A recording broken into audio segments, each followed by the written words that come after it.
હાલો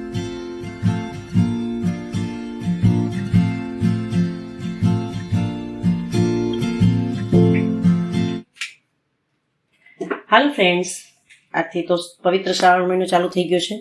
એટલે શ્રાવણ મહિનામાં તો દરરોજ ફરાળ જે લોકો ઉપવાસ રહેતા હોય, એકટાણા રહેતા હોય તેને ફરાળ તો જોતો જ હોય છે. અલગ અલગ ચટપટો ફરાળ ખાવાનું મન થતો હોય. તો આજે હું ફરાળી ફ્રેન્કી બનાવવાની છું.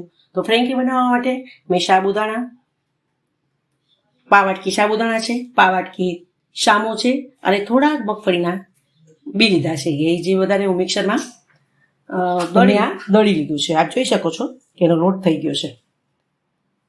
શામુ, મગફળીના દાણા અને સાબુદાણા એ ત્રણેયને મેં મિક્સ કરી ને એનો લોટ કર્યો છે. હવે આપણે 2 ચમચી રાજગરાનો લોટ એડ કરશું. આમ જોઈએ તો આપણે ફ્રેન્કી રોટલીમાંથી બનાવતા હોય છે. તો મેં આ ફરાળી જે સાબુદાણા છે, શામો છે અને મગફળીના બી અને 2 ચમચી રાજગરાનો લોટ પણ મેં એમાં એડ કર્યો છે. એનું આપણે ખીરું બનાવ્યું છે. એ ખીરું આપણે એમાંથી આપણે ઢોસા બનાવશું. રોટલીમાંથી નહીં, પણ ઢોસામાંથી આપણે એનું ફ્રેન્કી બનાવશું. તો કંઈક નવું લાગશે અને સ્વાદમાં પણ ખૂબ સારું લાગે છે. તો ચાલો આપણે હવે ફ્રેન્કી બનાવવા માટે ઢોસા પણ બનાવશું અને એનો પછી માવો પણ તૈયાર કરીશું ટીકી બનાવવા માટે. તો આ રીતે અમે એનું ખીરું બનાવ્યું છે. આપ જોઈ શકો છો કે આ રીતનું મેં બેટર બનાવ્યું છે. થોડુંક એમાં પછી જ્યારે ઉતારશું આપણે એના ઢોસા તો એમાં થોડું પાણી એડ કરશું. આમાં મેં મીઠું પણ નાખ્યું છે. મીઠું એડ કરી દીધું છે. એ બધું ગ્રાઇન્ડ કરી નાખ્યું છે. તો હવે આપણે ફ્રેન્કીની ટીકી બનાવવા માટે મેં 2 બાફેલા બટેટા લીધા છે, જેને મેં મેશ કરી લીધા છે. ને એમાં મેં મસાલો કર્યો છે. મીઠું, મરીનો ભૂકો, મગફળીના બી, લીંબુ, ખાંડ, મીઠું એ બધું નાખીને મેં મસાલો કર્યો છે. કોથમરી છે, કેપ્સિકમ છે.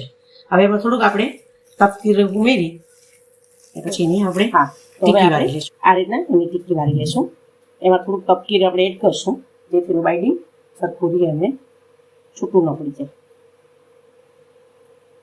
આ રીતના નાના આપણે એની ટીકી વાળી લઈશું.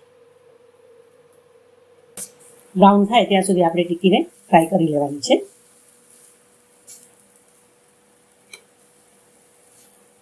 આપ જોઈ શકો છો કે એક સાઈડથી બ્રાઉન થઈ ગઈ છે.